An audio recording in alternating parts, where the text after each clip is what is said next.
बच्चों बात करते हैं पोटेंशियल एनर्जी की। पोटेंशियल एनर्जी क्या होती है? पोटेंशियल एनर्जी अलग अलग रूप में होती है किसी बॉडी के ऊपर। अगर जो एनर्जी है वो उसकी पोजीशन या कॉन्फ़िगरेशन के अकॉर्डिंग है किसी फील्ड में, तो उसको उसकी पोटेंशियल एनर्जी कहते हैं। कैसे? मान लेते हैं कि एक ऑब्जेक्ट है, सेम मास है उसका एम एम एम, तीन अलग अलग हाइट से अगर हम उसको गिराएं तो जो पहली हाइट है, जो हाइट कम है, जब ये नीचे आएगा तो उसकी वेलोसिटी कम होगी, इसमें थोड़ी ज़्यादा और इसमें सबसे ज़्यादा वेलोसिटी इसकी होगी। तो जब कोई ऑब्जेक्ट ऊपर से नीचे आएगा तो उसके अंदर काइनेटिक एनर्जी होगी। वो काइनेटिक एनर्जी कहाँ से बदली है? पोटेंशियल एनर्जी से। मान लेते हैं इसी ऑब्जेक्ट को यहाँ पे रखेंगे तो हमको जो एनर्जी खर्च करनी पड़ेगी, इसके लिए थोड़ी एनर्जी ज़्यादा खर्च करनी पड़ेगी, इसमें सबसे ज़्यादा एनर्जी खर्च करनी पड़ेगी क्योंकि इसका डिस्प्लेसमेंट सबसे ज़्यादा है। तो पोटेंशियल एनर्जी हाइट के अकॉर्डिंग चेंज होती रहती है। तो ये क्या है? अपनी पोजीशन की वजह से यहाँ पे पोटेंशियल एनर्जी है। ये तीन केस है, तीनों में हाइट अलग अलग है तो पोजीशन अलग है, और पोजीशन की वजह से काइनेटिक एनर्जी भी अलग अलग हो सकती है। दूसरी बात एक स्प्रिंग है। स्प्रिंग को अगर हम अंदर की तरफ कंप्रेस करते हैं, अगर हम ज़्यादा दूर तक कंप्रेस करेंगे तो उसके अंदर ज़्यादा एनर्जी स्टोर हो जाएगी। जैसे इसको छोड़ेंगे ये उतनी ही तेज़ी से वापस जाएगा। ठीक है, क्योंकि स्प्रिंग के अंदर रेस्टोरिंग फोर्स लगता है। तो जैसे हम इसको कंप्रेस करेंगे इसके अंदर पोटेंशियल एनर्जी स्टोर हो जाएगी, और वो पोटेंशियल एनर्जी इसके कॉन्फ़िगरेशन की वजह से होगी, क्योंकि स्प्रिंग का हम कॉन्फ़िगरेशन चेंज कर रहे हैं। तो वो एनर्जी इसके अंदर स्टोर हो जाएगी। जैसे हम वो अपना हाथ हटाएंगे तो ये वापस से अपनी पुरानी पोजीशन में चला जाएगा। उसी तरह मान लेते हैं इलेक्ट्रिक फील्ड में कोई चार्ज रखा हुआ है, तो इस चार्ज को यहाँ पे रखने के लिए हमको एनर्जी खर्च करनी पड़ेगी, और वो एनर्जी इसमें पोटेंशियल एनर्जी की फॉर्म में सेव हो जाएगी। जैसे अब हम यहाँ से इसको छोड़ देंगे तो ये वापस रिपल्शन लगेगा और ये चार्ज इस तरफ मूव करना शुरू कर देगा। जैसे हम इस चार्ज को छोड़ेंगे तो ये इस तरफ मूव करना शुरू कर देगा। तो जो इसके अंदर पोटेंशियल एनर्जी स्टोर हुई है वो बदल जाएगी काइनेटिक एनर्जी में। ठीक है, तो ऐसे ही पोटेंशियल एनर्जी काम करती है। पर हमें यहाँ पे दो पोटेंशियल एनर्जी पढ़नी है, ग्रेविटेशनल और स्प्रिंग के बारे में। ये पोटेंशियल एनर्जी आपको 12th क्लास में पढ़नी है। अब देखो बच्चों, एक ऑब्जेक्ट है जिसका मास m है, इसका वेट नीचे की तरफ लगेगा mg। ठीक है, और हम इसको h हाइट तक लेके जाते हैं। तो हमने जो वर्क डन यहाँ पे किया, अगर मैं बात करूँ यहाँ पे पोटेंशियल एनर्जी की, gravitational potential energy, gravitational potential energy, तो एनर्जी क्या होती है? Mass into force into displacement. तो ये हो जाएगी एम जी एच। ठीक है, पोटेंशियल एनर्जी को हम यहाँ पे लिखते हैं वी एच, तो हम इसको पढ़ सकते हैं एम जी एच। अच्छा, एक बात ध्यान रखो, जो वर्क डन है, जो वर्क डन कोई एजेंट कर रहा है, एजेंसी कर रही है, ठीक है, जो एक्सटर्नल फोर्स कर रहा है, वर्क डन जो एक्सटर्नल फोर्स कर रहा है वो है यहाँ पे पॉजिटिव। ठीक है, और वर्क डन जो कर रहा है ग्रेविटेशनल फोर्स, ग्रेविटेशनल फोर्स वो कर रहा है यहाँ पे नेगेटिव।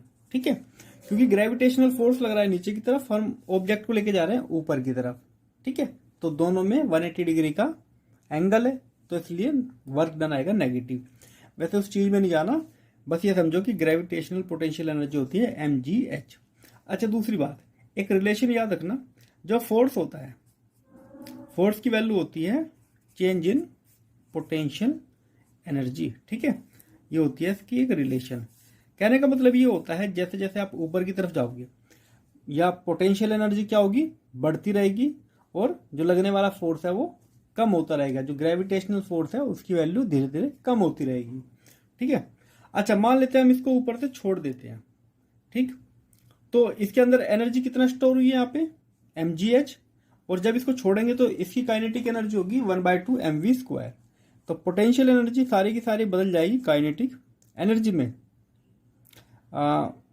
अभी एक काम करें, यहाँ पे लिख देते हैं काइनेटिक एनर्जी। ठीक है, तो पोटेंशियल एनर्जी है mgh और काइनेटिक एनर्जी है 1/2 mv²। m से m कट करो, अगर मैं v की वैल्यू निकालूं तो ये हो जाएगी 2gh। तो जब भी कोई बॉडी फ्री फॉल होता है तो उसकी वेलोसिटी कैसे निकालते हैं?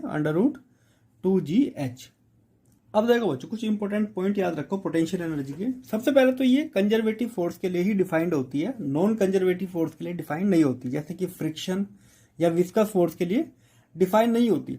क्योंकि वो जो फोर्स होते हैं उनमें जो एनर्जी खर्च होती है वो वापस से रिसीव नहीं हो सकती, वापस से वो कन्वर्ट नहीं हो सकती।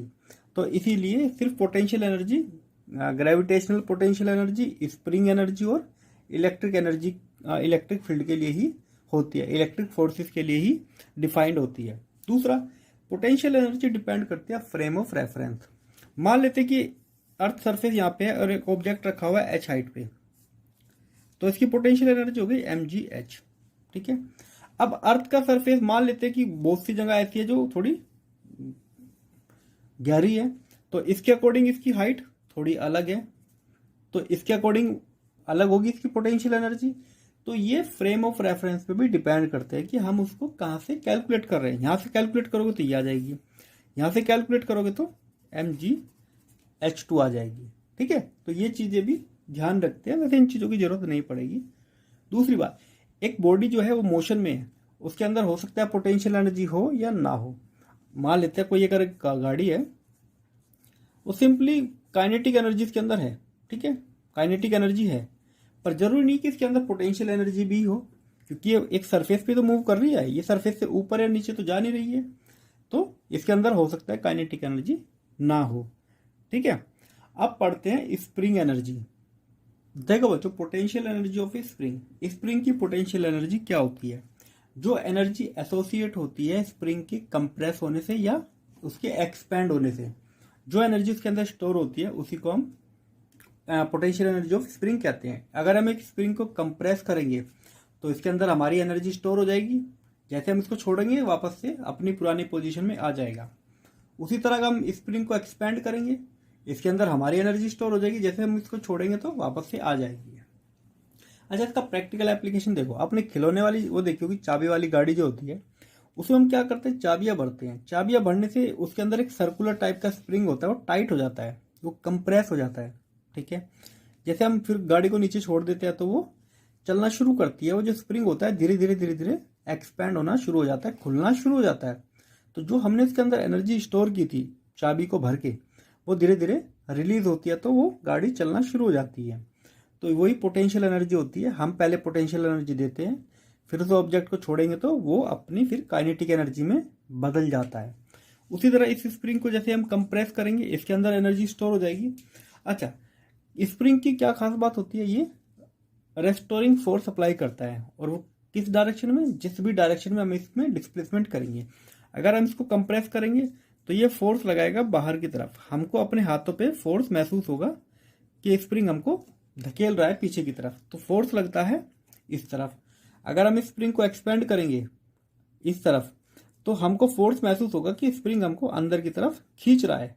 ठीक है, तो जैसे हम उसकी पुरानी पोजीशन से उसको डिस्प्लेस करेंगे तो वो नेगेटिव डायरेक्शन में हमेशा फोर्स लगाता है।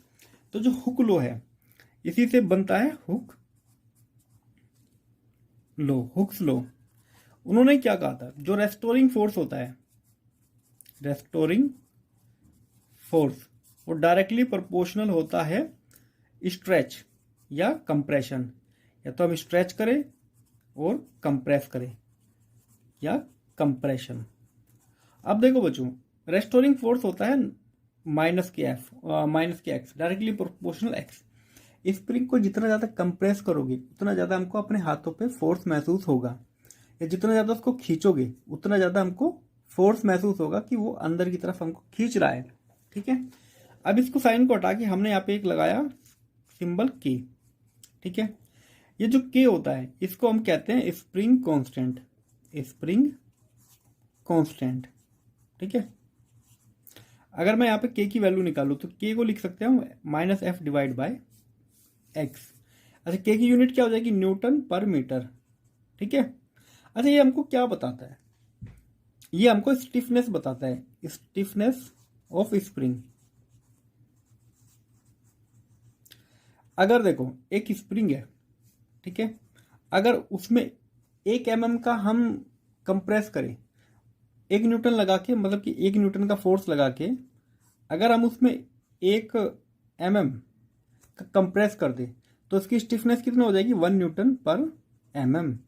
तो उसकी स्टिफनेस हो गई 1 न्यूटन पर mm। इसका मतलब होता है स्प्रिंग को 1 mm कंप्रेस करने में या एक्सपेंड करने में हमको 1 न्यूटन का फोर्स लगाना पड़ेगा। एग्जाम्पल के लिए मानो किसी का स्टिफनेस कांस्टेंट 10 है, तो 10 न्यूटन पर मीटर है। तो इसका मतलब मानो क्या होता है, अब मैंने यहाँ पे यूनिट mm ले लेता हूँ। इसका मतलब यहाँ पे होता है कि 1 mm उसको कंप्रेस करने में या एक्सपेंड करने में हमको 10 न्यूटन का फोर्स लगाना पड़ेगा। तो स्प्रिंग टू स्प्रिंग अलग अलग हो सकती है, क्योंकि अलग अलग टाइप के स्प्रिंग बनाए जाते हैं, अलग अलग जहाँ पे उनकी ज़रूरत होती है। कुछ स्प्रिंग साइकिल में लगते हैं, कुछ छोटे छोटे डिवाइस में लगते हैं, कुछ बड़ी गाड़ियों में लगते हैं, कुछ ट्रकों में लगते हैं। तो सबका स्प्रिंग कांस्टेंट अलग अलग होता है ज़रूरत के हिसाब से, ठीक है। तो स्प्रिंग कांस्टेंट जो होता है वो स्टिफनेस बताता है, स्प्रिंग कितना ज़्यादा स्टिफ है, मतलब कितना ज़्यादा टाइट कह सकते हो। जितनी ज़्यादा ये वैल्यू होगी मतलब इस तरह की स्प्रिंग उतने ज़्यादा टाइट है, उसको दबाना उतने ज़्यादा मुश्किल है, ज़्यादा फोर्स लगाना पड़ेगा उसको दबाने के लिए या कम एक्सपेंड करने के लिए। स्प्रिंग अगर मुलायम होगा तो उसको आराम से कंप्रेस किया जा सकता है, ठीक है, जैसे छोटे छोटे जो डिवाइसेस में स्प्रिंग लगता है। देखो बच्चों, अब इसकी पोटेंशियल एनर्जी निकालते हैं। एक स्प्रिंग को हमने पीछे की तरफ थोड़ा सा खींचा dx डिस्टेंस तक, कितनी एनर्जी इसके अंदर स्टोर हुई वो हमको कैलकुलेट करनी पड़ेगी। मतलब कि हमने स्मॉल वर्क यहाँ पे किया। तो देखो ये दोनों अपोजिट डायरेक्शन में, डिस्प्लेसमेंट हम इस डायरेक्शन में कर रहे हैं इसको इतना, तो ये आ जाएगा -f dx, क्योंकि cos 180 हो गया ना, और cos 180 कितना होगा, क्योंकि इन दोनों के बीच में कितना है 180 का डिग्री है, दोनों की डायरेक्शन अलग है, तो cos 80 होता है -1, ठीक है। अभी हमने क्या कैलकुलेट किया, f इक्वल टू होता है -kx, यहाँ पे पुट करेंगे तो dw आ जाएगा kx dx, इंटीग्रेट कर देते हैं कंप्लीट। अगर हम मान लेते हैं हमने इसको x डिस्टेंस तक स्ट्रेच किया है, x तक, तो हम इसको करेंगे 0 to x, ठीक है, 0 to x ले लेते हैं, ये हो जाएगा w, k को बाहर ले लेंगे तो यहाँ पे आ जाएगा x² divide by 2, 0 to x, तो w आ गया 1/2 kx², ठीक है। जो अब एक स्प्रिंग हमारे पास है जिसका स्टिफनेस कांस्टेंट या स्प्रिंग कांस्टेंट 100 न्यूटन पर मीटर है, ठीक है, मतलब 1 मीटर स्ट्रेच करने के लिए 100 न्यूटन का फोर्स लगाना पड़ता है। अगर हम इसको 10 सेंटीमीटर तक स्ट्रेच कर दें या कंप्रेस कर दें, कितनी एनर्जी इसके अंदर स्टोर हो जाएगी या वर्क डन हमको कितना करना पड़ेगा, तो ये होता है 1/2 kx², 1/2 k की वैल्यू है 100, और x को लिख सकते हैं हम 10⁻⁻1 होल स्क्वायर, 1/2 इंटू ये हो जाएगा हमारा 100 और ये हो जाएगा -2, ठीक है। तो इसको क्या लिखेंगे 1/100 लिख सकते हैं, 100 इंटू 1/100 कट, तो इसका मतलब आ गया 1/2 जूल या 0.5 जूल, इतना वर्क हमको करना पड़ेगा उसको स्ट्रेच करने के लिए, ठीक है। अब बात करते हैं अगर एक स्प्रिंग को खींच के छोड़ दे तो वो ऑसिलेट कैसे करता है और उसकी एनर्जी कैसे बदलती है। देखो बच्चों, एक स्प्रिंग हमारे पास है, अभी ये अपनी नेचुरल पोजीशन या कॉन्फ़िगरेशन में है, तो अभी इसके अंदर पोटेंशियल एनर्जी की अगर मैं बात करूं तो पोटेंशियल एनर्जी इसके अंदर आएगी एट ए, वो आएगी 0, क्योंकि अभी अपनी नेचुरल पोजीशन पे है, ना ये कंप्रेस है ना ये एक्सपेंड है, तो पोटेंशियल एनर्जी इसकी 0 हो गई। हमने इसको कंप्रेस किया, ठीक है, इस डायरेक्शन में एक्सपेंड किया हमने इस डायरेक्शन में इसको, तो इस पर लगने वाला फोर्स लगेगा पीछे की डायरेक्शन में, ठीक है, तो फोर्स लगेगा इस पर इस डायरेक्शन में, और हम इसको लेके जा रहे हैं राइट की तरफ, ठीक है।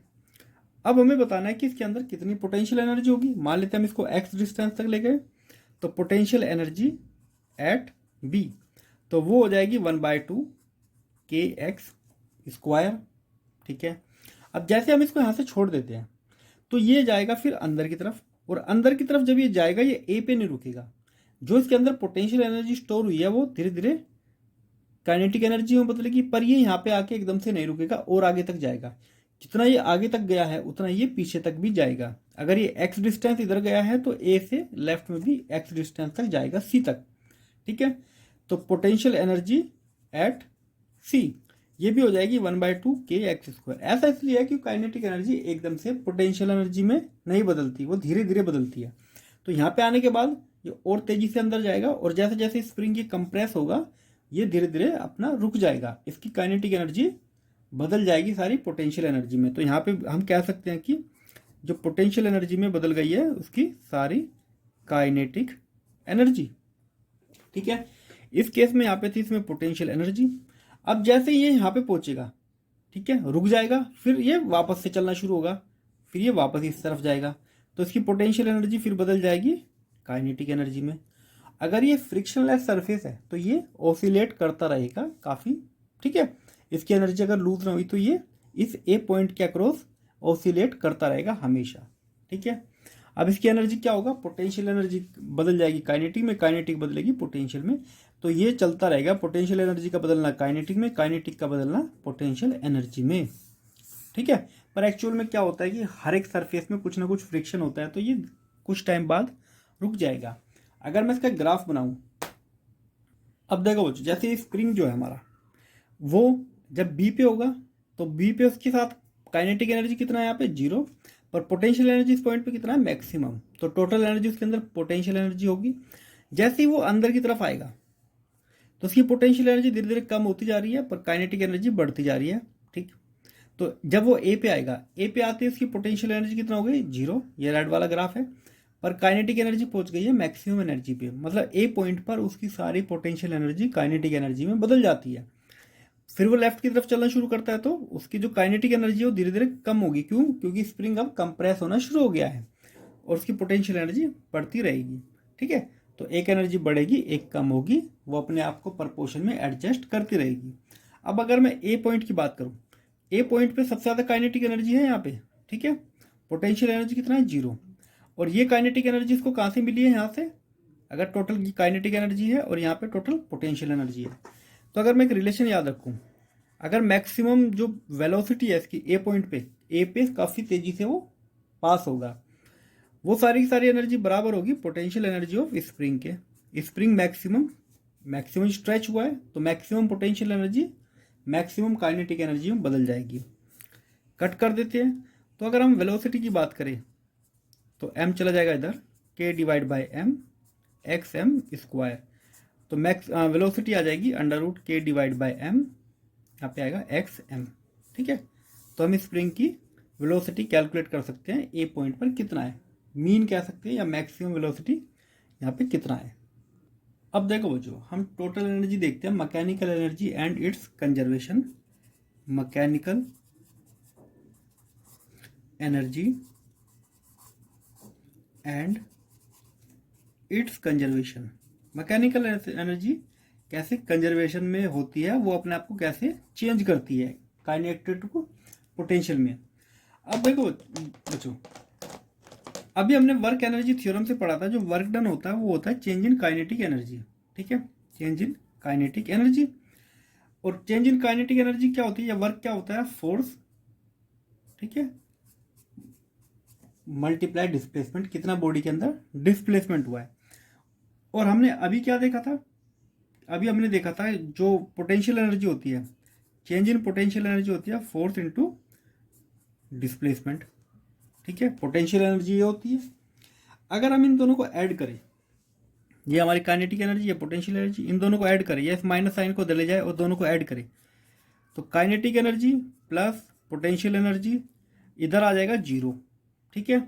तो काइनेटिक एनर्जी और पोटेंशियल एनर्जी में चेंज होना मतलब 0। इसका मतलब हम कह सकते हैं कि किसी बॉडी की काइनेटिक एनर्जी और पोटेंशियल एनर्जी कांस्टेंट होती है हमेशा, ये बस बदलती है एक से दूसरे की फॉर्म में, ठीक है, एक फॉर्म से दूसरी फॉर्म में बदल जाती है। जैसे हमने स्प्रिंग के केस में देखा, स्प्रिंग कंप्रेस हो जाएगा तो पोटेंशियल एनर्जी, छोड़ दोगे तो वो बदल जाएगी सारी काइनेटिक एनर्जी में। इसी चीज़ को हम देखते हैं अभी ग्रेविटी पोटेंशियल एनर्जी में, ठीक है। एक ऑब्जेक्ट को अगर ऊपर से थ्रो किया जाए तो उसकी एनर्जी कैसे कंजर्व रहती है। अब देखो बच्चों, एक हम देखते हैं law of conservation of mechanical energy. एक ऑब्जेक्ट हमारे पास है, ये ए पॉइंट पे रखा हुआ है, ये पॉइंट हो गया हमारा ए, ये पॉइंट हो गया बी, और ये पॉइंट हो गया सी, जो बिल्कुल ग्राउंड लेवल पे है। अच्छा, ए पॉइंट की बात करें, एट ए, इसकी टोटल एनर्जी जो होगी वो हमको कैलकुलेट करनी है। पहले देखते हैं काइनेटिक एनर्जी कितना है यहाँ पे। अभी ये जो बॉल है वो रेस्ट में है, इसकी जो वेलोसिटी है वो 0 है, तो काइनेटिक एनर्जी इस पॉइंट पर कितना है 0। बात करते हैं पोटेंशियल एनर्जी की, किस हाइट पे रखी हुई है वो, h हाइट पे, तो ये हो जाएगी mgh।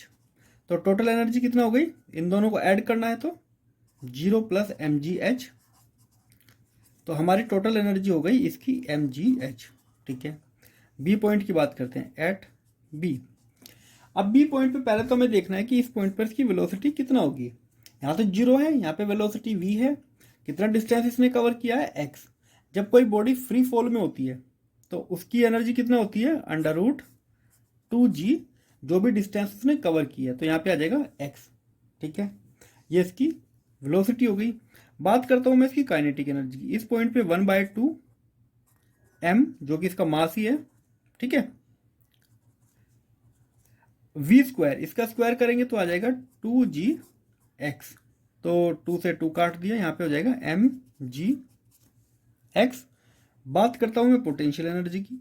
इस पॉइंट पर कितनी हाइट है इसकी, mgh-x। ठीक है, दोनों को ऐड कर देता हूं, kinetic energy plus potential energy, जो कि हमारी होती है टोटल एनर्जी। तो mgx प्लस mg की मल्टीप्लाई अंदर करूंगा तो mgh, और यहाँ पे हो जाएगा mgx, ये कट। तो अब भी टोटल एनर्जी कितना आ गई इसकी, mgh। ठीक है, सी पॉइंट की बात करते हैं एट सी पॉइंट पे काइनेटिक एनर्जी कितना होगी 1/2 m। v कितना आएगी यहाँ पे v होगी √2gh।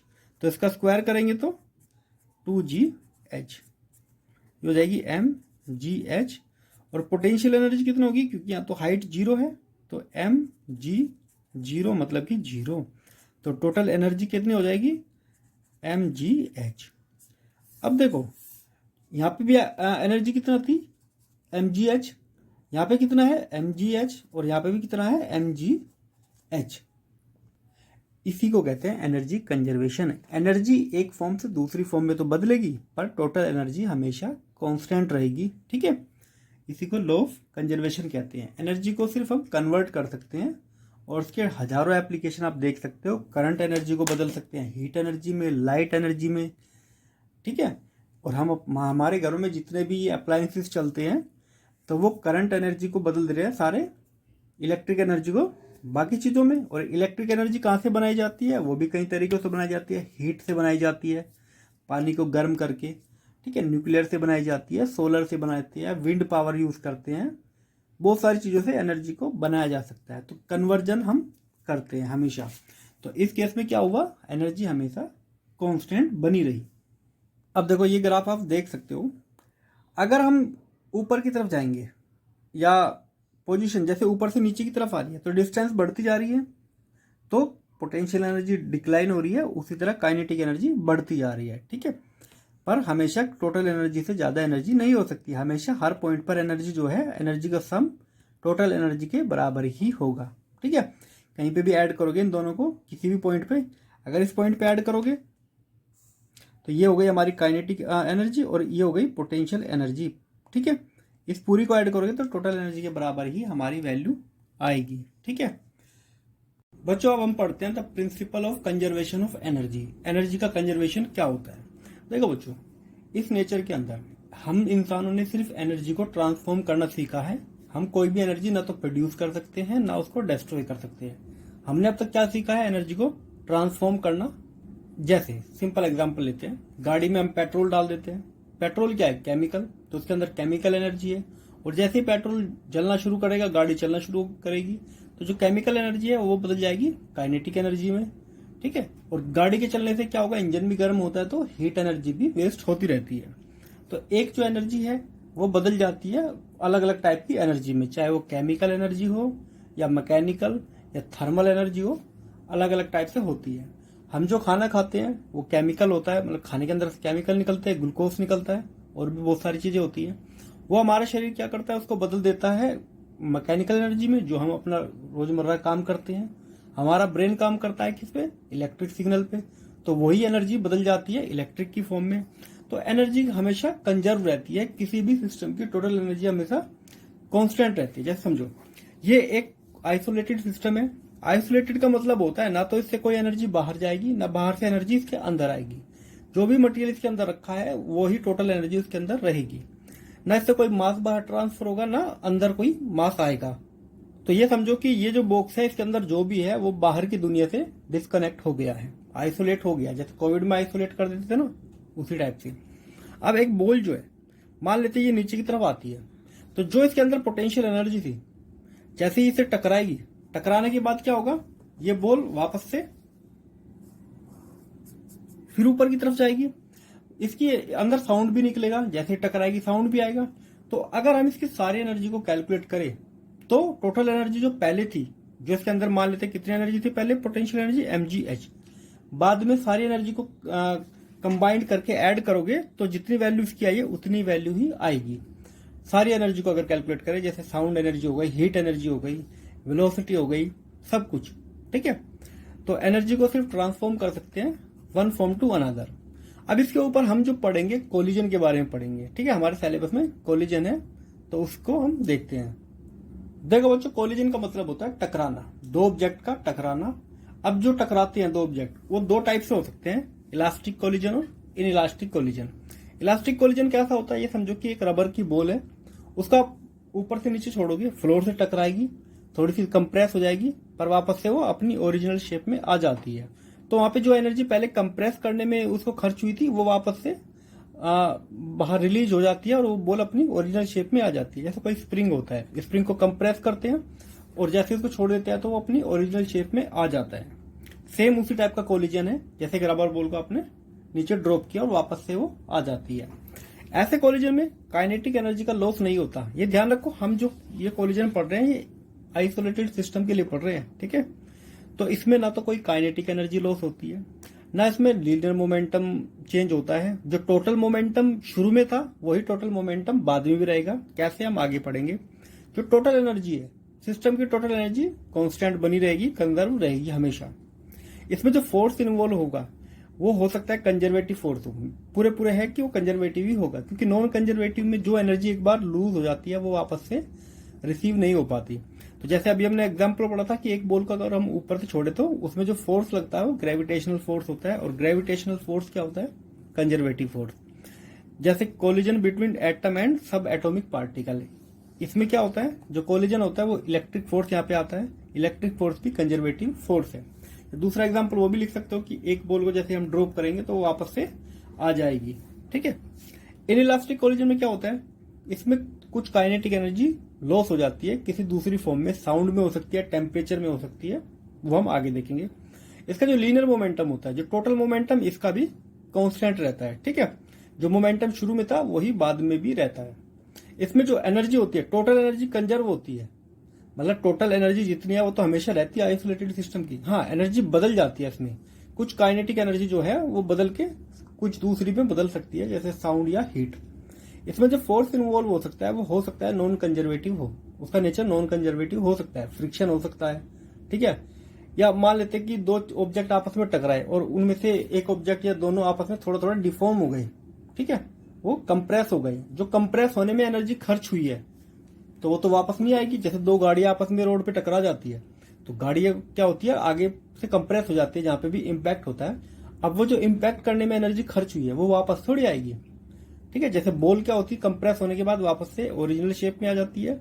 इसमें ऑब्जेक्ट अपनी ओरिजिनल शेप में नहीं आ पाता, थोड़ा बहुत कंप्रेस हो सकता है, और हो जाता है तो एनर्जी लॉस होती है।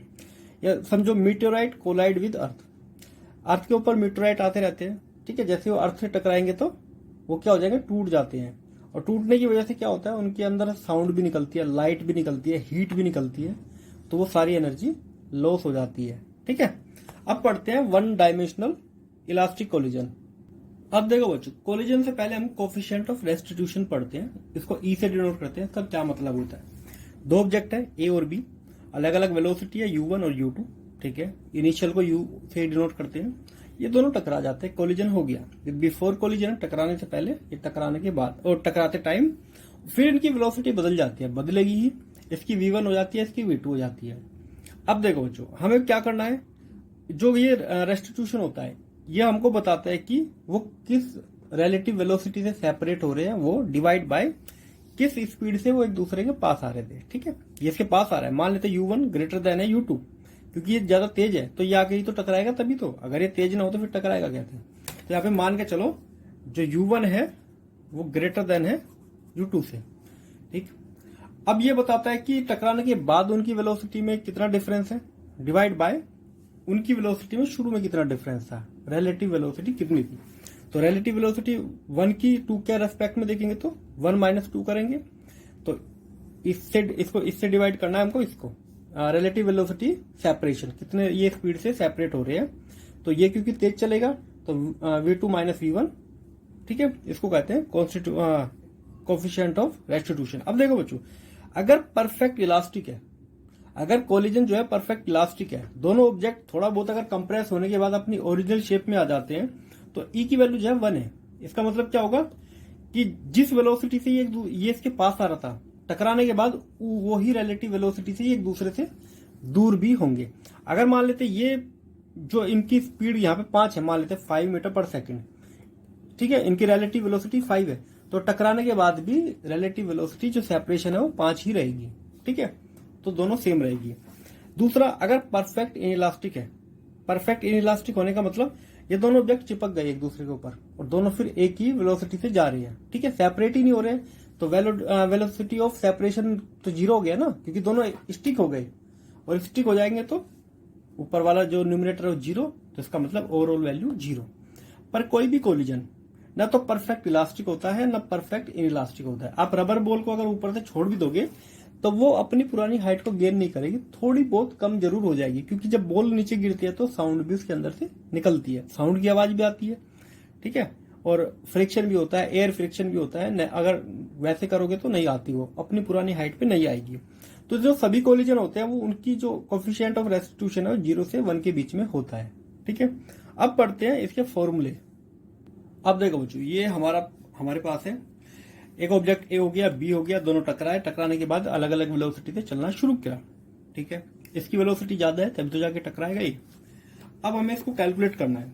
सबसे पहले हम देखेंगे इसका मोमेंटम। अच्छा, ये क्योंकि इलास्टिक कोलिजन है तो चेंज इन मोमेंटम वो भी 0 होगा, मतलब मोमेंटम जो पहले था वो भी वही बना रहेगा, और जो चेंज इन काइनेटिक एनर्जी है, काइनेटिक एनर्जी में भी कोई चेंज नहीं आएगा, ठीक है, काइनेटिक एनर्जी कंजर्व रहेगी।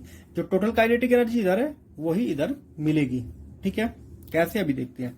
मोमेंटम कितना होगा, m1 u1 m2 u2, final क्या हो जाएगा m1 v1 m2 v2, ठीक है। इस फॉर्मूले को थोड़ा चेंज कर लेते हैं। हम क्या करेंगे, जो सेम मास वाले हैं उनको एक तरफ ले लेंगे, तो m1 इधर और m2 उधर, तो इधर बन जाएगा हमारा m1 u1 minus v1 m2 v2 minus u1, ठीक है। उसी से फिर हम बात करते हैं काइनेटिक एनर्जी। ये तो था हमारा मोमेंटम, ठीक है। फिर बात करते हैं काइनेटिक एनर्जी। टोटल पहले शुरू में काइनेटिक एनर्जी कितना थी, 1/2 m1 u1 square 1/2 m2 u2 square equal to 1/2 m1 v1 square 1/2 m2 v2 square. 1/2 cut हो जाएगा हर जगह से, ठीक है। अब फिर से हम जो सेम मास वाले, ये जो m1 है लेफ्ट में और m2 राइट में, सेम मास वाले एक तरफ रखो। इधर आ जाएगा m1 u1 square minus v1 square m2 v2 square minus u2 square, ठीक है। अब बस क्या करना है, इसको इसे डिवाइड कर देना है, तो ये हो जाएगा हमारा m। इसका सेपरेट, इसको ओपन करके लिखेंगे आइडेंटिटी से, तो ये हो जाएगा हमारा u1 minus v1 u1 plus v1, ठीक है, divide by m1 u1 minus v1 equal to, इसको भी सेम ऐसे ही करेंगे, m2 v2 minus u2 v2 plus u2। ध्यान रखना ये मल्टीप्लाई में है, और यहाँ पे आ जाएगा m2 v2 माइनस u2, ठीक है। अब बस क्या होगा कि ये एक ब्रैकेट कट, m1 से m1 कट, m2 से m2 कट, और ये भी पूरा ब्रैकेट कट। ऊपर बचेगा हमारे पास u1 plus v1 u2 plus v2 कह सकते हैं, ठीक है। अब हम क्या करेंगे, चलो ये तो हो गया हमारा। अगर मैं इसको डिवाइड करूं, या एक काम करते हैं, मैं u2 को लेफ्ट में और इसको राइट में ले जाता हूं, तो ये हो जाएगा मेरा u1 minus u2 v2 minus v1, ठीक, लास्ट, है। अगर मैं इसको डिनोमिनेटर में ले आता हूं, u1 minus u2 v2 minus v1, इसी रेशियो को हमने e का नाम दिया है, ठीक है। और यहाँ पे e जो आ रहा है इधर से जब ये नीचे जाएगा तो यहाँ पे 1 आएगा, पहले इसको 1 लिख लेते हैं, ठीक है। इलास्टिक कोलिजन के लिए 1 आ रहा है, इसी को तो हमने e मानते थे हम, ठीक है। अभी हमने इससे पहले पढ़ा है कि इसी को, ये क्या है, वेलोसिटी ऑफ अप्रोच, कि ये किस रिलेटिव वेलोसिटी से अप्रोच कर रहा है, और ये क्या है, रिलेटिव, ये है सेपरेशन, रिलेटिव सेपरेशन की, सेपरेशन की वेलोसिटी कितना है, ठीक है। इसी को कहते हैं कोफिशिएंट ऑफ रेस्टिट्यूशन। देखो बच्चों, अब हमारा काम है ये v1 और v2 निकालना। टकराने के बाद वेलोसिटी a की कितनी होगी और b की कितनी होगी, ये हमारा काम है इसको कैलकुलेट करना। तो इसको कैलकुलेट करने के लिए हम क्या करेंगे, यहां से हम क्या निकालेंगे, इस वाले फॉर्मूले से निकालेंगे v2। इसको ध्यान रखना, ये वाला फॉर्मूला, ठीक है। यहां से हम निकालेंगे v2 और v2 को इस मोमेंटम में यहां पे रख देंगे, ठीक है। तो v2 भी हमारा बदल जाएगा v1 की फॉर्म में, और फिर सब सेपरेट करके हम v1 की वैल्यू निकाल लेंगे, ठीक है। और फिर यहाँ पे वापस से रख के उसकी v2 की वैल्यू निकाल लेंगे। देखो बच्चों, ये मोमेंटम हमारा है और ये अभी हमने निकाला है। तो यहां से हम पहले v2 निकालते हैं। तो v1 आ जाएगा लेफ्ट में, तो v2 आ गया यहाँ पे u1 minus u2 plus v1। अब इसको यहाँ पे रखना शुरू कर देंगे, ठीक है। तो इस पूरी इक्वेशन में से जो v2 है वो एलिमिनेट हो जाएगा। अब यहाँ पे रख देते हैं m1 u1 m2 u2 equal to m1 v1 plus m2 u1 minus u2 plus के v1, ठीक है। अब बस अंदर मल्टीप्लाई कर लेंगे, m1 u1 m2 u2 m1 v1 plus m2 u1 minus m2 u2 plus m2 v1। अब देखो बच्चों, हमें क्या करना है, हमें जो v वाली टर्म है, ये v1 है, इसको एक तरफ रखना है, बाकी सबको दूसरी तरफ, क्योंकि इसी की वैल्यू हमको कैलकुलेट करनी है। तो हम एक काम करेंगे, जो ये है इसको इस तरफ ले आएंगे, ठीक है, ठीक है। तो ये आ जाएगा m1 u1 m2 u2, ये लेफ्ट में जाएगा तो m2 u1, ये लेफ्ट में जाएगा तो m2 u2। इधर यहाँ पे m1 है और यहाँ पे m2 है, तो v1 कॉमन ले लूंगा तो मैं m1 प्लस m2, ठीक। अब यहाँ पे देखो, कोई ये दोनों सेम है, ठीक है। तो इन दोनों को सेपरेट करके यहाँ पे लिख देता हूँ। इनके पास, दोनों के पास u1 है, तो इनका u1 कॉमन, तो यहाँ पे आ जाएगा m1 माइनस m2 u1, और ये दोनों मिलके 2m2 u2। और अब इससे डिवाइड करेंगे, दोनों को सेपरेट सेपरेट डिवाइड करो, m1 plus m2 m1 plus m2। ये हमारी आ गई v1 की वेलोसिटी। और v1 क्या हमारी, जो a टकराने के बाद अपनी वेलोसिटी गेन करता है, ठीक है। तो ये हो गई हमारी v1। अब हमें निकालना है v2। v2 निकालने के लिए हम क्या करेंगे, देखो m1 की जगह m2 रखो, इन दोनों को आपस में इंटरचेंज करो और u1 की जगह u2 रख दो, आंसर आ जाएगा।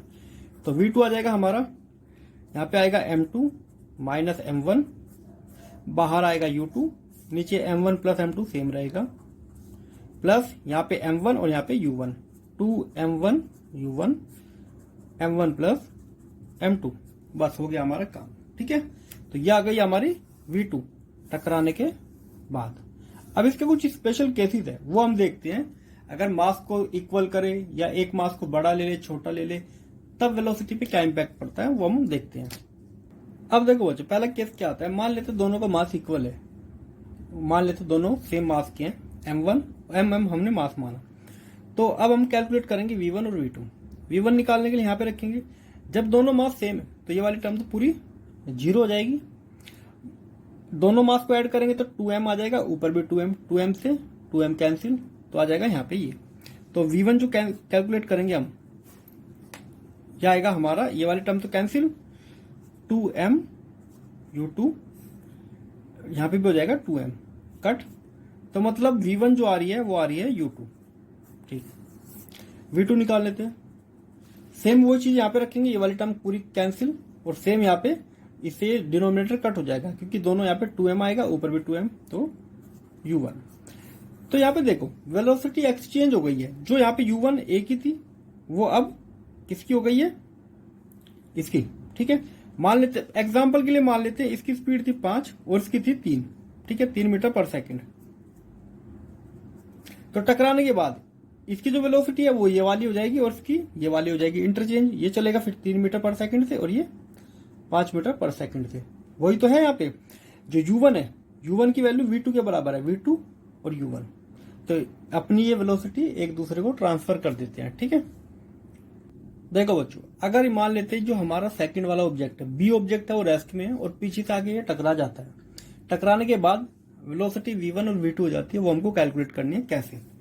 तो अभी हमने जो फॉर्मूला पढ़ा था, देखो इसी फॉर्मूले का देखो, क्योंकि मास सेम है तो ये तो पूरा जीरो, इस वाले में भी ये टर्म जीरो।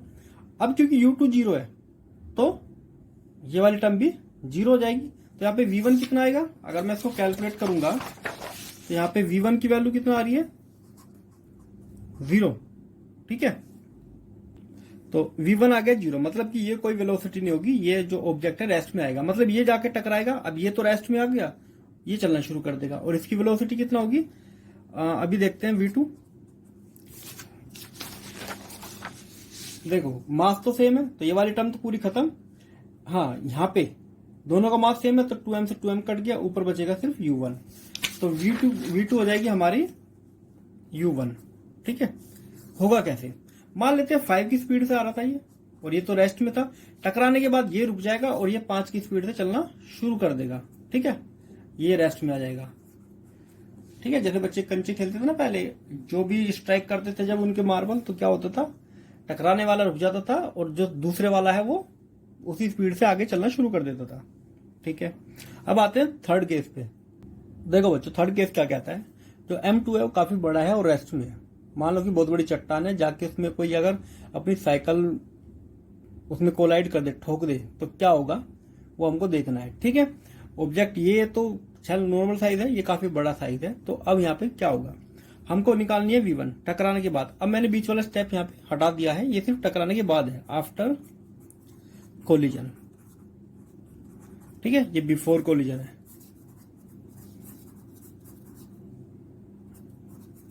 ठीक है, तो पहले निकालते हैं v1।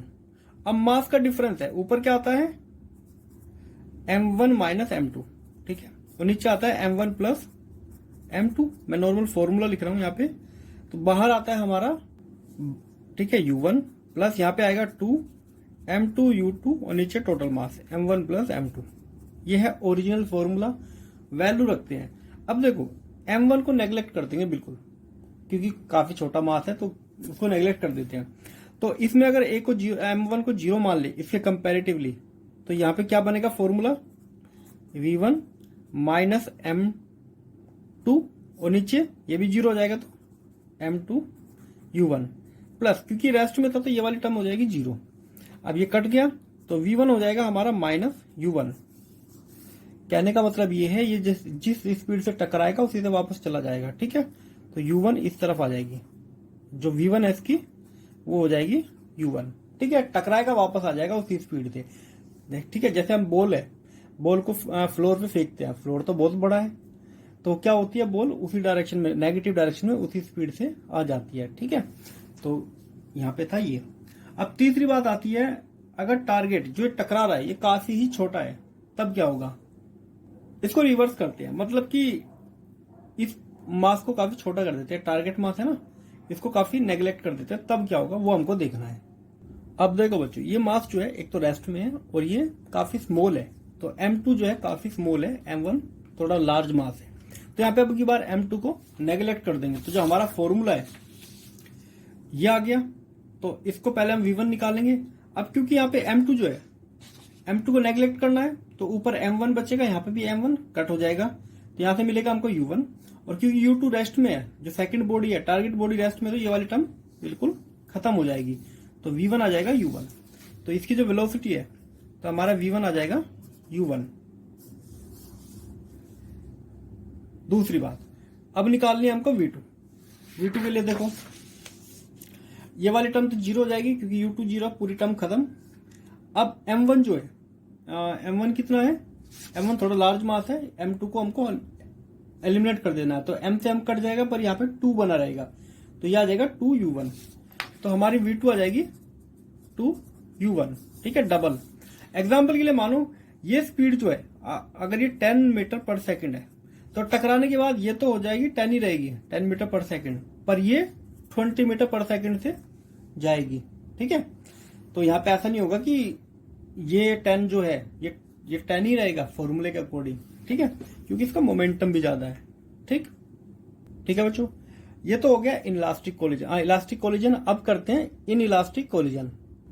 अब देखो बच्चों, inelastic collision in one dimension, इसमें क्या होता है, थोड़ी बहुत काइनेटिक एनर्जी लॉस होती है। तो काइनेटिक एनर्जी चेंज जो है वो जीरो नहीं होता, मतलब कि थोड़ा बहुत लॉस तो होता ही है, कम हो जाती है, सीधी सी बात यह है टकराने के बाद, क्योंकि कुछ एनर्जी साउंड हीट वगैरह की फॉर्म में निकल जाती है। ऑब्जेक्ट ए और बी सेम, टकराने से पहले, टकराने के बाद। अब हमें बताना है मोमेंट, पर यहाँ पे मोमेंटम जो है वो कंजर्व रहता है, जो टोटल मोमेंटम पहले है वही बाद में रहेगा। तो इनिशियल मोमेंटम और फाइनल मोमेंटम हमेशा इक्वल रहेगा। वैल्यूज पुट कर लेते हैं, m1 u1, m2 u2, m1 v1, m2 v2। ठीक है, ये तो हो गया हमारा बेसिक फॉर्मूला। पर क्योंकि हम यहाँ पे अब बात करते हैं परफेक्ट इनइलास्टिक कोलिजन, कि ये जो दो ऑब्जेक्ट है आपस में चिपक गए हैं, स्टिक हो गए हैं, दोनों एक ही साथ एक ही वेलोसिटी से आगे की तरफ जा रही हैं, हमको वो केस देखना है। तो देखो बच्चों, ये है परफेक्ट इलास्टिक कोलिजन। A1 ये M1 M2 दोनों जब अलग अलग स्पीड से जा रहे थे, टकराए, टकराने के बाद क्या होगा, दोनों सेम वेलोसिटी से आगे जाना शुरू कर देंगे। तो टोटल मास यहाँ पे हो जाएगा M1 प्लस M2। ठीक है, अब ये टोटल मास इस वेलोसिटी से जा रहा है। तो मोमेंटम की बात करें, इनिशियल मोमेंटम और फाइनल मोमेंटम सेम होता है, अभी पहले ही पढ़ा था। शुरू में मोमेंटम होगा m1 u1 plus m2 u2, और यहाँ पे total mass m1 plus m2, और दोनों की एक ही वेलोसिटी है तो v। अब v की वैल्यू अगर निकालनी है तो बस इसको डिनोमिनेटर में ले जाएंगे, m1 u1 m2 u2 divide by m1 plus m2। ठीक है, अब यहाँ पे कुछ लॉस होता है काइनेटिक एनर्जी में। ठीक है, तो हमको कैलकुलेट करना है लॉस इन काइनेटिक एनर्जी। देखो, काइनेटिक एनर्जी इनिशियल की बात करूं तो टोटल एनर्जी कितना थी शुरू में। अब एक बात और देखना बच्चों, जो ये वेलोसिटी होगी ना, ये हमेशा कम होगी, इनकी वेलोसिटी u1 से भी कम होगी ये हमेशा। ठीक है, तो इसको तो कर लेते हैं पहले बॉक्स में। अब हम यहाँ पे केस लेते हैं, हमने क्या किया कि ये जो मास है ये आ रहा है और ये रुका हुआ है, ये रेस्ट में, तो u2 हमको यहाँ पे रेस्ट में मान के चल रहे हैं। ठीक है, जो b बॉडी है वो रेस्ट में है, b इज इन रेस्ट। ठीक है, तो शुरू में काइनेटिक एनर्जी जो थी वो पहली बॉडी की वजह से ही थी बस, तो 1/2 m1 u1 square. Final kinetic energy अगर कैलकुलेट करेंगे तो ये आ जाएगी 1/2 टोटल मास, चूंकि m1 प्लस m2 और v स्क्वायर। अब v की वैल्यू हम वापस से यहां रखेंगे। ठीक है, अच्छा देखो, जो v की वैल्यू है, अगर यहाँ पे हम u2 को 0 कर दे तो ये बचेगी। ठीक है, इसके लिए v की वैल्यू अलग रखनी पड़ेगी हमको। इफ u2 इक्वल टू 0 तो v हो जाएगा हमारा m1 u1 m1 plus m2। ये ध्यान रखना, क्योंकि हम मान के चल रहे हैं ये स्पेशल केस है कि u2 0 है। ये वाली वैल्यू यहां रखेंगे, तो 1/2 m1 प्लस m2, और यहाँ पे स्क्वायर करेंगे तो m1 स्क्वायर u1 स्क्वायर, और नीचे m1 plus m2 whole square, और ये पूरा ब्रैकेट इसको कट कर देगा, नीचे एक पावर बचेगी। अब हमें क्या करना है, इसमें से इसको माइनस कर देना है, तो चेंज इन काइनेटिक एनर्जी आ जाएगी के इनिशियल माइनस के फाइनल। ठीक है, तो 1/2 दोनों का कॉमन ले लेंगे, यहाँ पे बचेगा m1 u1 स्क्वायर, इसका माइनस, अब हमें ये लेना है। ठीक है, m1 square u1 square divide by m1 plus m2।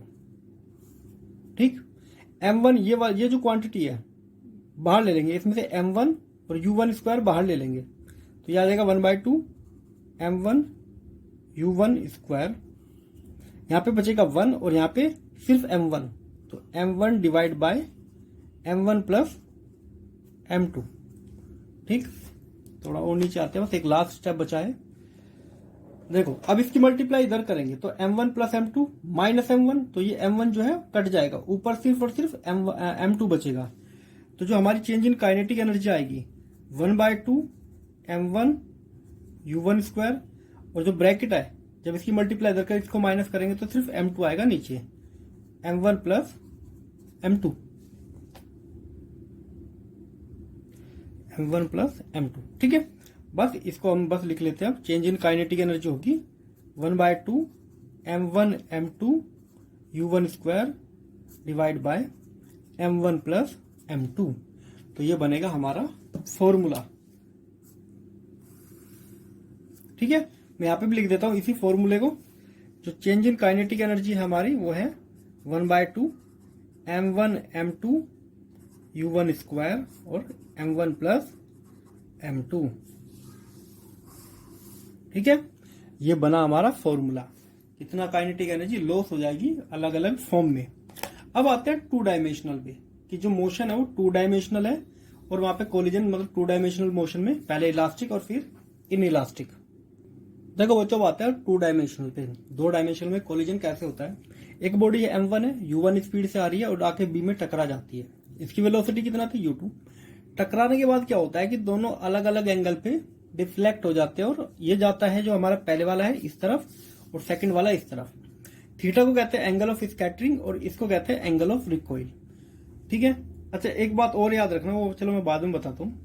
पहले तो जो टोटल काइनेटिक एनर्जी है वही इनिशियल और फाइनल दोनों सेम रहेगी क्योंकि ये इलास्टिक कोलिजन है।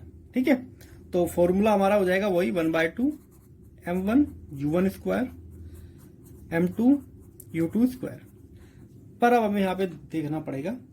देखो ये जो वेलोसिटी इस तरफ जा रही है, ठीक, इसका एक कंपोनेंट तो जाएगा इस तरफ और एक जाएगा ऊपर की तरफ। ठीक है, इस तरफ वाला कंपोनेंट होगा, ये जितना एंगल है ये भी थीटा होगा, v1 कोस थीटा, और ये हो जाएगा हमारा v1 साइन थीटा।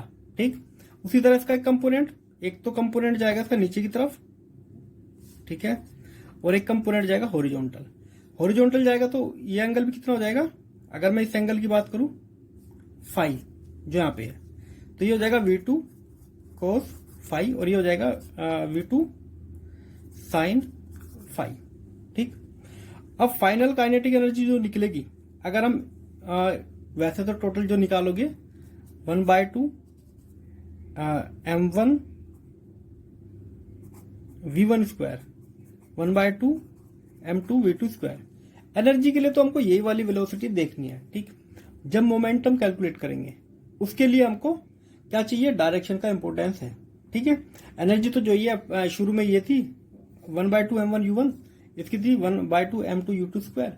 इसकी जो फाइनल वेलोसिटी v1 थी, इसकी v2 थी। तो यहाँ पे तो काइनेटिक एनर्जी में तो हमको v1 और v2 चाहिए, एंगल वगैरह की कोई टर्म नहीं आएगी।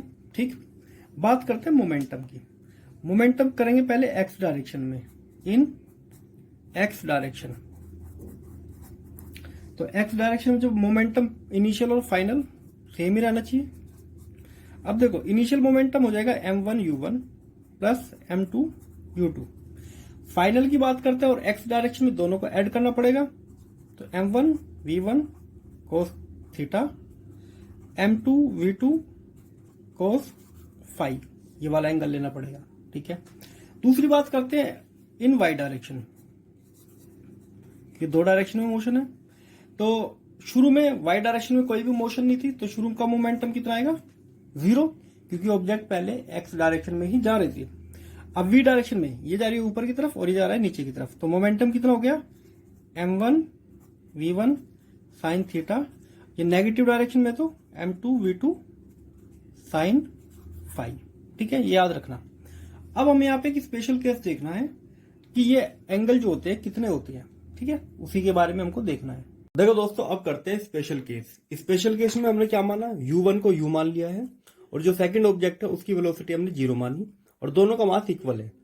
अब हमारा जो काइनेटिक एनर्जी का formula 1/2 m1 v1 square m2 v2 square. ठीक है, अब अगर सारे मास इक्वल है और जो u2 है वो 0 है, तो ये वाली टर्म 0 हो जाएगी पूरी। ठीक है, ये वाली टर्म पूरी 0, हर जगह से 1/2 कट हो जाएगा और मास भी हर जगह से कट हो जाएगा। तो ये जो इक्वेशन है ये बनेगी हमारी v1 square v2 square equal to u square, क्योंकि u1 को माना मैंने u। ठीक है, ये बन गई पहली इक्वेशन। अब दूसरी इक्वेशन निकालते हैं यहां से, क्योंकि u2 यहाँ पे 0 गया तो ये वाली टर्म खत्म, और यहां पे देखेंगे तो हम, तो ये बन जाएगा m1 v1 cos theta.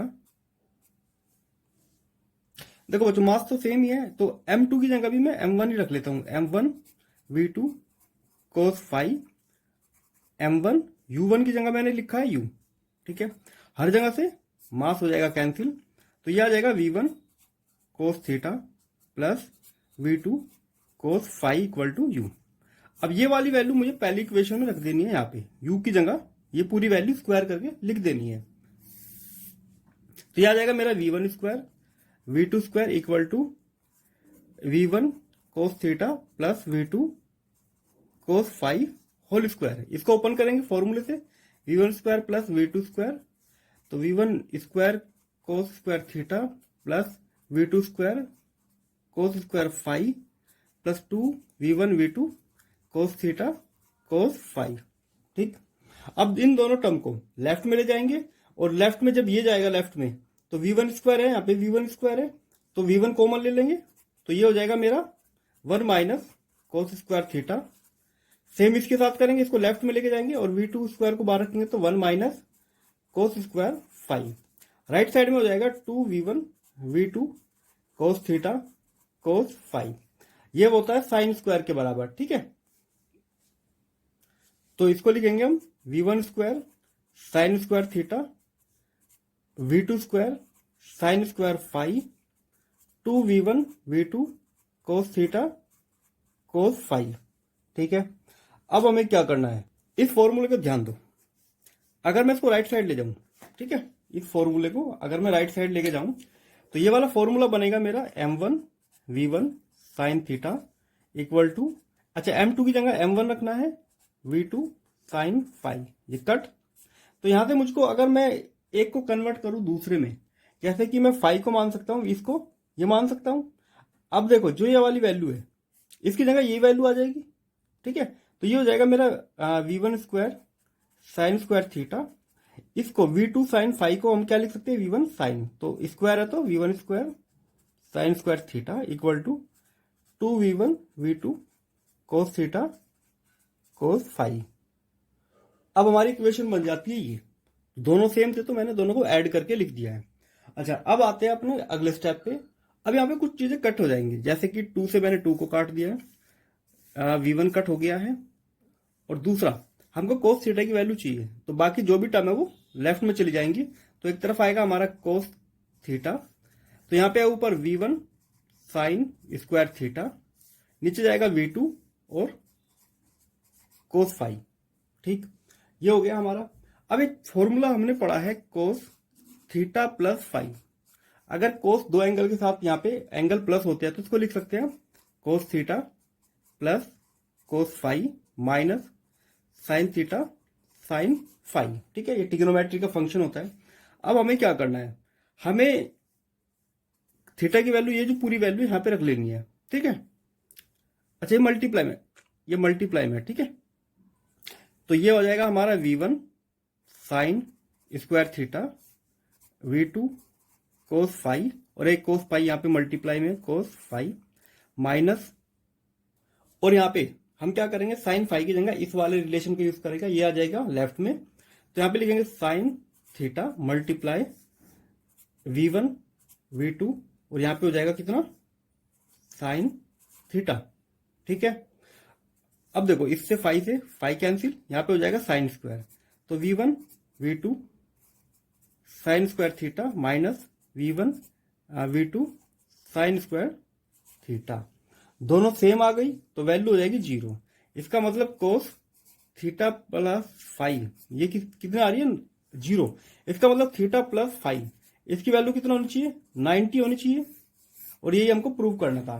Prove करने का क्या मतलब है, देखो जब हमारा ऑब्जेक्ट ये स्ट्रेट लाइन में था, यहाँ पे एक ऑब्जेक्ट था, दूसरा ऑब्जेक्ट यहाँ पे था, जैसे ये इससे आगे स्ट्राइक करेगा तो एक इधर जाएगा ऑब्जेक्ट और एक इधर जाएगा, दोनों के बीच में जो एंगल बनेगा वो 90 डिग्री का ही बनेगा। ये हमको प्रूव करना था। ठीक है, आफ्टर कोलिजन। ठीक है, तो आफ्टर कोलिजन दोनों का एंगल जो है वो बीच में 90 डिग्री का बनेगा, ये हमको बस प्रूव करना था। अब बच्चों बात करते हैं inelastic collision in two dimension. m1 आके m2 से आके टकरा जाता है, दोनों 2D डायमेंशनल, मतलब 2 डायमेंशनल में एक एंगल के साथ डिफ्लेक्ट हो जाते हैं। अब यहाँ पे some loss of kinetic energy, kinetic energy का जो लॉस होगा कुछ अमाउंट में होगा। ठीक है, तो काइनेटिक एनर्जी का जो लॉस है वो कुछ ना कुछ वेस्ट हो जाएगी इन इलास्टिक कोलिजन की वजह से। बस हम मोमेंटम निकालते हैं, initial momentum equal to final momentum. पहले एक्स डायरेक्शन में निकालते हैं, क्योंकि दोनों एक्स डायरेक्शन में जा रही है, तो m1 u1 m2 u2। और अगर एक्स डायरेक्शन में इसका कंपोनेंट निकालेंगे, इसका एक कंपोनेंट होगा, इसका भी कंपोनेंट एक्स डायरेक्शन में होगा, ये ऊपर की तरफ जाएगा और ये नीचे की तरफ। तो अगर ये एंगल थीटा है तो ये भी थीटा, तो ये हो जाएगा हमारा मोमेंटम या वेलोसिटी ले लेते हैं u1 cos थीटा, ये v1 ठीक है, v1 cos थीटा, ये हो जाएगा v1 sin थीटा। इस तरफ देखिए तो v2 जितना एंगल ये है उतना ही हो जाएगा फाई, v2 cos फाई, और ये हो जाएगा v2 sin फाई।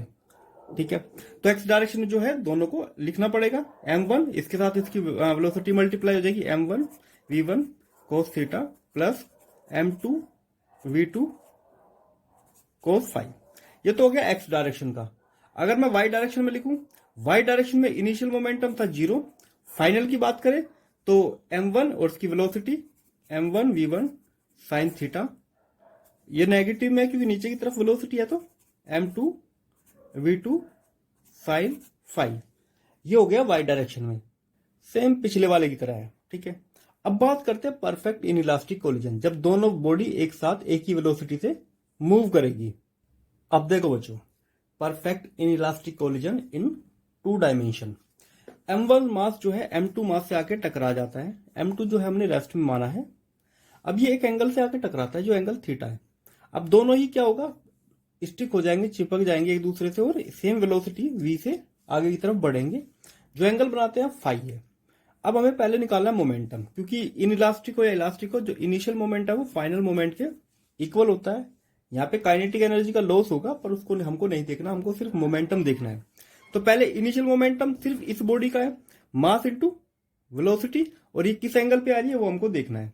अच्छा, इसका एक्स डायरेक्शन में जो कंपोनेंट बनेगा, देखो जितना एंगल ये है,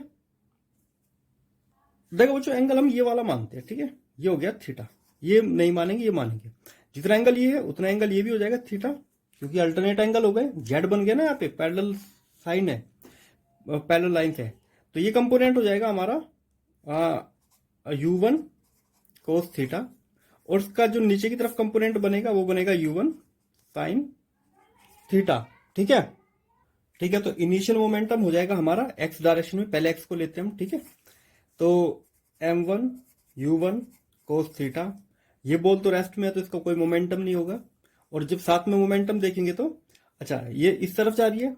अब इसके भी 2 कंपोनेंट बन सकते हैं, एक तो इस तरफ और एक नीचे की तरफ। जितना एंगल ये है इतना फाई हो गया, तो ये हो जाएगा v cos फाई। ठीक है, और ये हो जाएगा v sin फाई। अब फाइनल मोमेंटम लिखेंगे, ये दोनों मास यहाँ पे ऐड करना पड़ेगा, और velocity m1 plus m2 v cos phi, ये हो जाता है हमारा मोमेंटम एक्स डायरेक्शन में। अगर मैं वाई डायरेक्शन की बात करूं तो वाई डायरेक्शन में शुरू में वेलोसिटी कितना थी, m1 u1 sin थीटा, इसकी वेलोसिटी तो फिर भी 0 थी। अब वाई डायरेक्शन में कितना है, m1 प्लस m2, और हमारी वेलोसिटी है v sin फाई। तो ये 2 फॉर्मूले हो जाते हैं इसके मोमेंटम के, एक्स और वाई डायरेक्शन में। इसी के बेस पे क्वेश्चन आता है। ठीक है, एक क्वेश्चन ट्राई कर लेते हैं इन्हीं के बेस पे।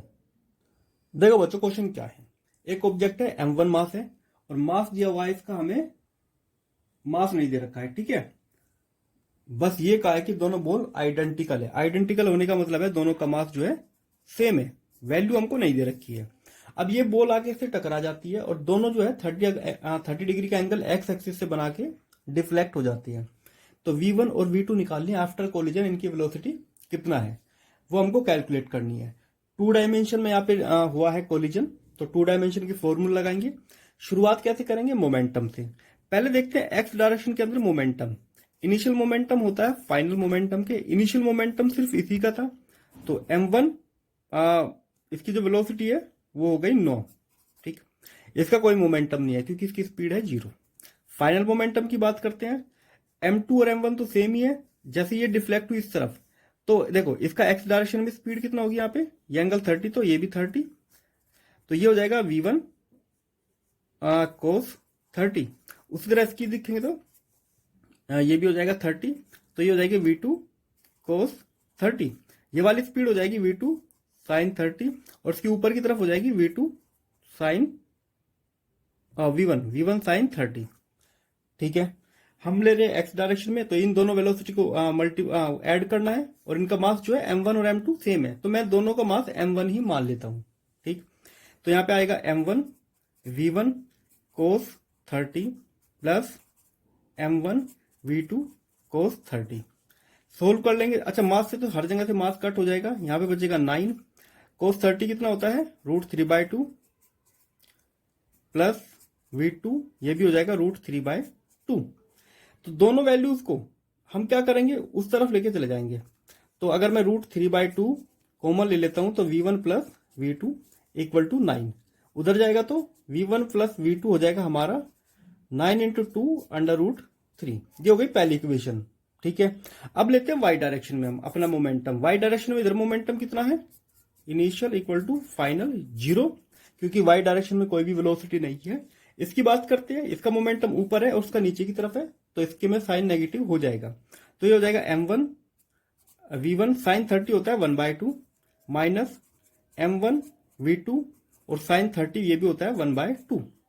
तो इसका मतलब यहां से हमको क्या मिलेगा कि m1 o v1 और v2 जो है दोनों इक्वल है। इसको सोल्व करोगे तो यहां पे रखोगे वैल्यू, तो 2v1 इक्वल टू 9 इंटू 2 √3। 2 से 2 कट हो जाएगा, तो v1 की वैल्यू कितना आ जाएगी, यहां से कैलकुलेट करोगे तो देखो इसको 9 को क्या लिख सकते हैं, मैं यहां पे ले लेता हूं। ठीक है, ध्यान देना, ऊपर लिख रहा हूं मैं, तो 9 को लिख सकता हूं मैं √3 मल्टीप्लाई √3 इंटू 3। भाई ये 3 हो जाएगा, 3 की मल्टीप्लाई 3 से करोगे तो 9, क्योंकि मुझे नीचे से ये हटाना है, कट। तो v1 और v2 आ जाएगा हमारा 3 √3। दोनों ही वेलोसिटी हमारी सेम है, क्योंकि मास दोनों का आइडेंटिकल है ना, तो इसलिए दोनों की वेलोसिटी भी टकराने के बाद सेम ही होगी। तो ये हो गया हमारा क्वेश्चन और इसी के साथ हमारा चैप्टर भी खत्म हो गया है। अब मिलते हैं अगले चैप्टर में। ठीक है, मोमेंट ऑफ इनर्शिया और रोटेशनल जो वाला चैप्टर है। और बच्चों, अगर आपको कोई डाउट है तो आप हमसे कमेंट में पूछ सकते हैं। इस पे आपको सारा सिलेबस मिलेगा इस चैनल पे, फिजिक्स और मैथ्स दोनों का।